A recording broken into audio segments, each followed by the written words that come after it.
حضرت مصعب ابن عمیر بڑے مالدار تھے اور بڑے مہنگے جوڑے پہنتے تھے، پھر اللہ نے کرم کیا اور حضور کی غلامی میں آ گئے۔ میں حضرت مصعب ابن عمیر کو پڑھ کے نا تو ایک جملہ میں نے نیچے لکھا ہے، میں نے کہا اس کا مطلب ہے کہ سوٹوں میں، کوٹھیوں میں، گاڑیوں میں سکون نہیں، سکون تب بھی ہے جب ضمیر مطمئن ہو جائے۔ مالدار آدمی تھے پر یہاں پھٹے پرانے کپڑوں میں آ گئے، اس لیے کہ وہاں سب کچھ تھا، دل مطمئن نہیں تھا۔ تو پہلے حبشہ گئے ہجرت کر کے، پھر مکے واپس آئے۔ نوجوان آدمی، بوڑھا آدمی نہیں، جوان، نبی پاک صلی اللہ علیہ وسلم نے ڈیوٹی لگائی، فرمایا مدینے مجھ سے پہلے جاؤ، جا کے تبلیغ کرو۔ یہ وہاں گئے، کسی کے گھر میں، حضرت اسد بن زرارہ رضی اللہ تعالیٰ عنہ کے گھر میں ڈیرا لگایا۔ وہاں بنی ظفر کا ایک گھر تھا، ایک حضرت اسد بن زرارہ کا، وہاں تبلیغ کرتے، دین بتاتے۔ جوان آدمی اور امیر آدمی، منت کرنے کی کیا ضرورت ہے؟ کسی کی منت کرنے کی کیا ضرورت ہے؟ پر دروازے رسول پہ آئے نا، حیدر شاہ اس گلی کدے نہ رول دی، پر ہن تے رول گئیاں، آئے نا تو آ کے حضور کی بارگاہ سے پیغام لے کے یہاں پہنچ گئے۔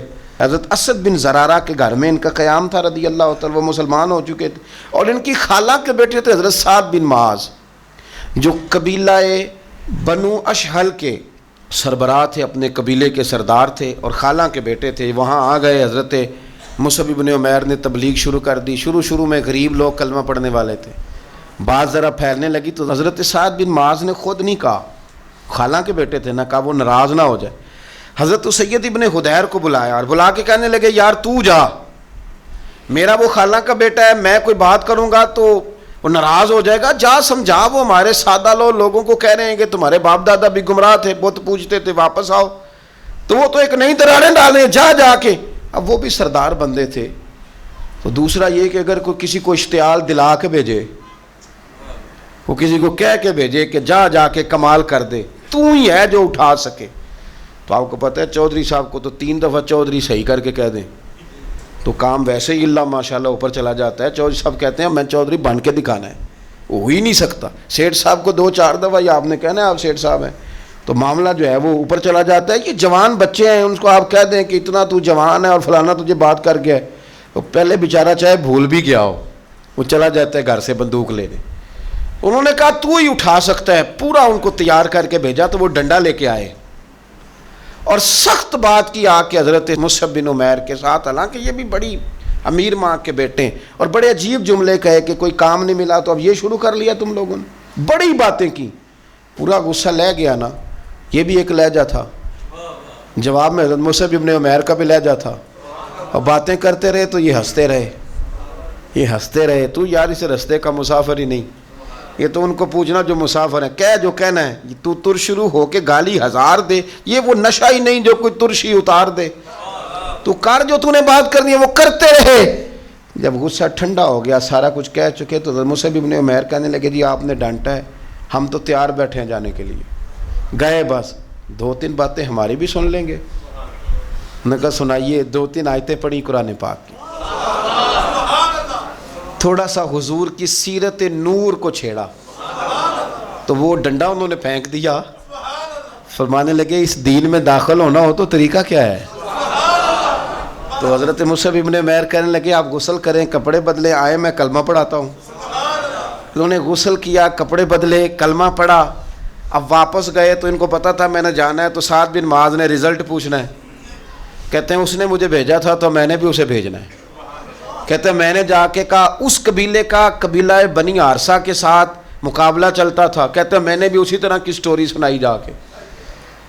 حالانکہ حضرت سعد بن معاذ کہتے ہیں جب یہ آ رہے تھے نا واپس، تو میں سمجھ رہا تھا بندہ وہ نہیں جو میں نے بھیجا تھا، اس میں کوئی انقلاب آ گیا، تبدیلی آ گئی۔ آ کے کہنے لگے یار تیری وہ خالہ کا بیٹا ہے، میں نے کیا مقابلہ کرنا ہے، وہ تو بنو عارصہ والے بھی لڑ رہے ہیں، تمہارا شریکہ بھی لڑائی کر رہا ہے، تو تم جاؤ ان کو بھی منع کرو اور اپنے شریکے کو بھی کہو کہ یہ ہمارے گھر کا مسئلہ ہے، ہم خود نمٹ لیں گے، تم جاؤ۔ کہتے ہیں میں نے کہا اچھا اگر تجھ سے بھی نہیں نہ ہوا تو اب مجھے ہی 2 ہاتھ کرنے پڑیں گے۔ آستینیں چڑھا لی، ڈنڈا پکڑ لیا، کہتے ہیں گیا اور جا کے جو مجھ سے ہو سکتا تھا میں نے کہا، جب میں پوری طرح کہہ چکا نا، اب وہاں تو لہجہ بدل چکا تھا نا۔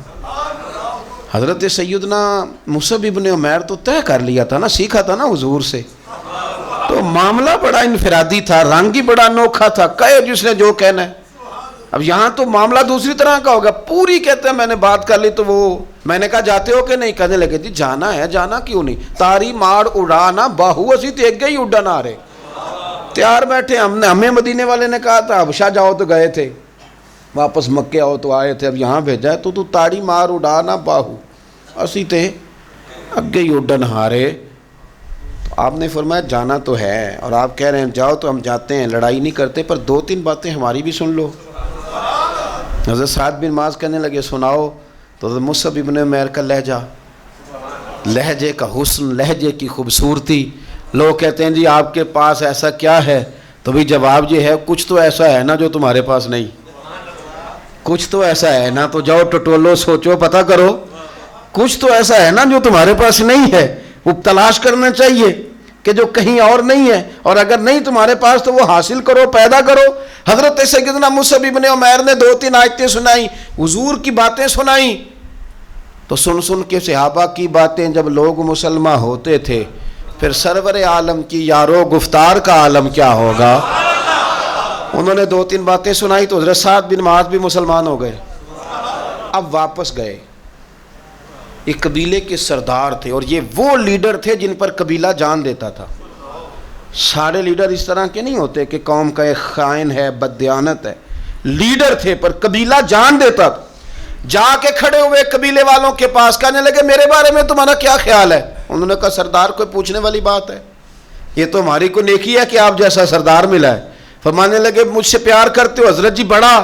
فرمایا مجھ پر تمہارے ساتھ آج کے بعد کلام حرام ہے.